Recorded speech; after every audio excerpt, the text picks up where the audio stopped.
So this is the new Breitenberg landing. It is here for about 2 years or something like this.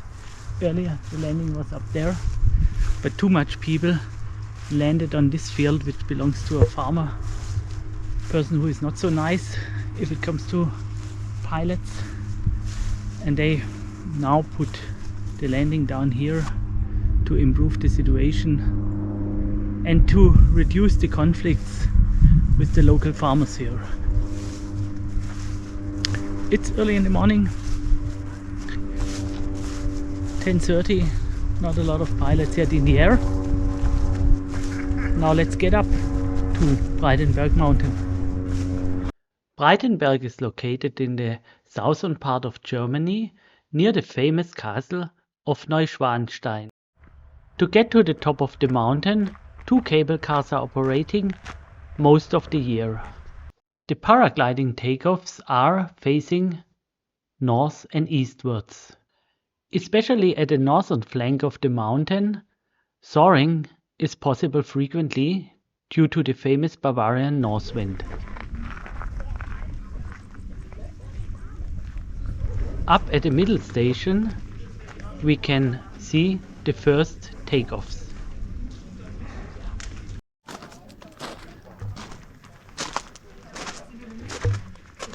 So now I'm here at the middle station after I came from the bottom station, and now I will take the second lift up to the top station, and then we have 4 takeoffs here.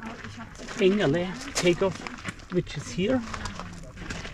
The second one would be Moos here. Then we have the takeoff to the north, which is about here, and the Brun Plats to the east, which is a little bit below, maybe a 10 minutes walk up the mountain from here. But I will go up now with the second lift, and then from top to bottom go through all the takeoffs. The landing is about here, 5 minutes away from the bottom station.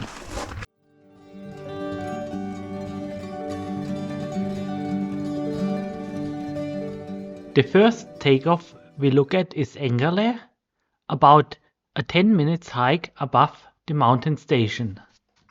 On the way up I took Hochalbahn, which is a very slow cable car, and I passed Moos takeoff, where the first pilots were launching. 20 minutes later I arrived at Angal, which is the highest of the 4 launch sites. The takeoff is facing east at an altitude of 1752 meters. The height difference to the landing is about 890 meters. The view from the takeoff to the alpine foothills of Bavaria is amazing. Starting at Angal is for the experienced pilot. Since the starting run is short, starters have to decide quickly to abort the start if necessary. The pilot has to run across a meadow that initially tapers into a funnel-shaped gully and then drops almost vertically into rocky terrain. This guy was very lucky when he was sliding through the mountain pine that he didn't fall headfirst into the rocks. I would recommend to choose the lower launching sites rather than Angal, as they are less challenging, and most of the time it's possible to soar up from them to the same altitude. From Angal to Moos it is just a 15 minutes walk. The good thing about this takeoff is that from the cable car you can just walk down. The bad thing is that it is a wet place with a lot of mud.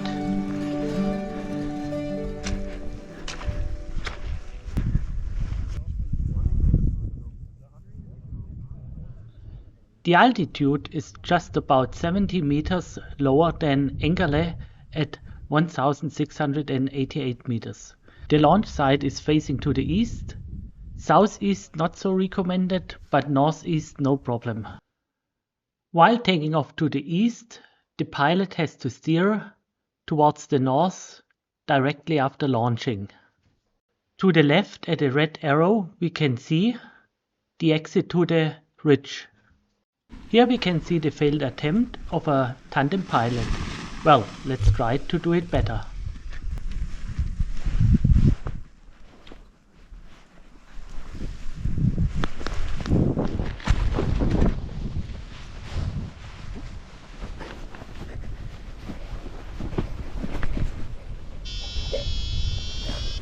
And out we are. And on the right hand side we can see other pilots preparing themselves at the north takeoff. I am now heading towards the ridge, and also the terrain is quite flat. I always had enough altitude to get out safely.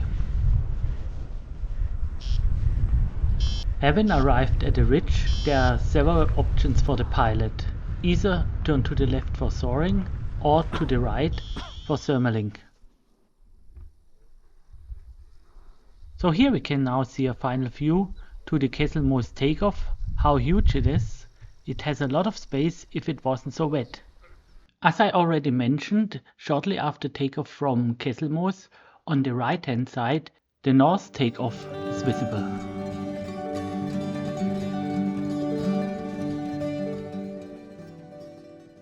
This takeoff should only be chosen in real north wind conditions, as it is more or less a funnel and there are lee situations from east and from west. The altitude of the north takeoff is 1580 meters.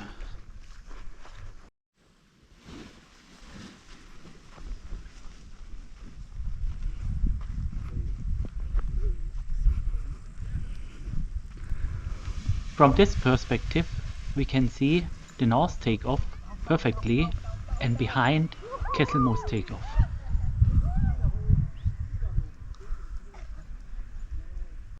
Breitenberg's fourth and last takeoff is called Brun Plats. We can see it to the right hand side below.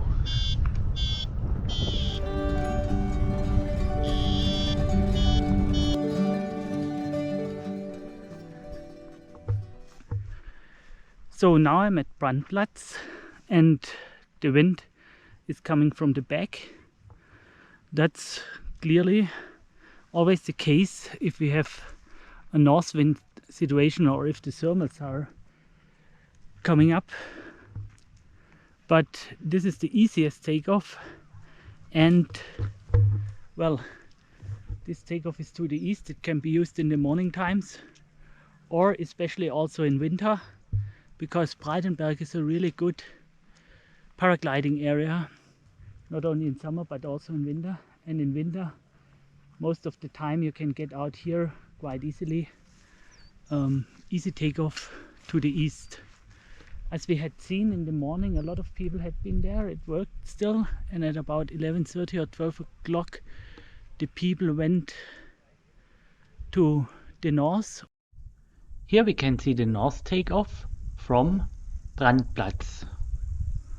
It is more recommended in afternoon hours because Brun Plats might be in a lee situation due to the northern pointing ridge. Here we can see entire Brun Plats and how long the starting run can be to the east. Also we can see the ridge to the left hand side, where the already mentioned lee situation could be caused by north wind or thermal conditions.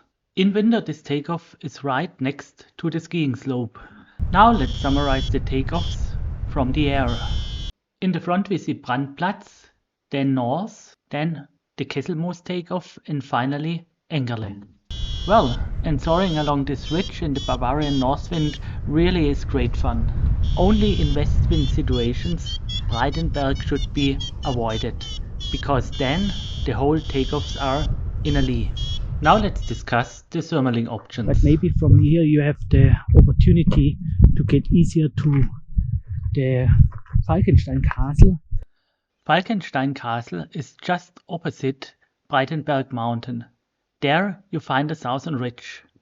Pilots are crossing frequently if the north wind is not too strong. In strong north wind conditions at Falkenstein Castle, the air is really bumpy and the pilot is finding himself in Lee Thermals. The crossing from Breitenberg to Falkenstein Castle is about 4 kilometers. Thermal lifts can be found along the ridge. In north wind situations, it is better to stick to Breitenberg Mountain, where thermals can be found directly above the middle station. Here we see the middle station in front of us and some pilots at the top thermaling up to the cloud base.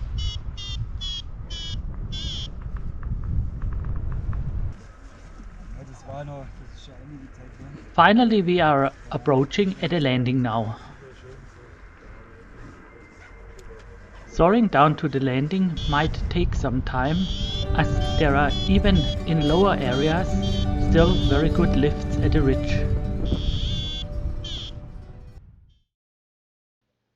The landing is a long and narrow strip without any major obstacles, only some bushes at the beginning of the landing field. Let's get down to the landing in time lapse.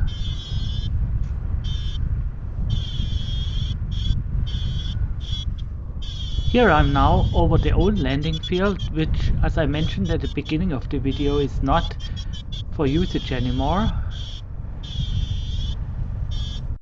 Turn around and focus on the new landing field, and directly in front of me there is the field of the angry farmer. And oh my god, I don't really make it to the landing.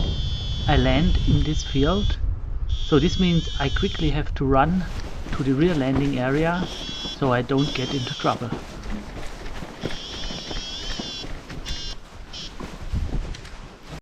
At the landing field there's a sign with landing instructions. Paragliders have to do the landing circles southward of the landing field, in east wind situations and in all doubtable situations clockwise, and in west wind situations counterclockwise. Breitenberg for me is one of the most attracting soaring places in the southern part of Germany, and I thank you for having watched this video.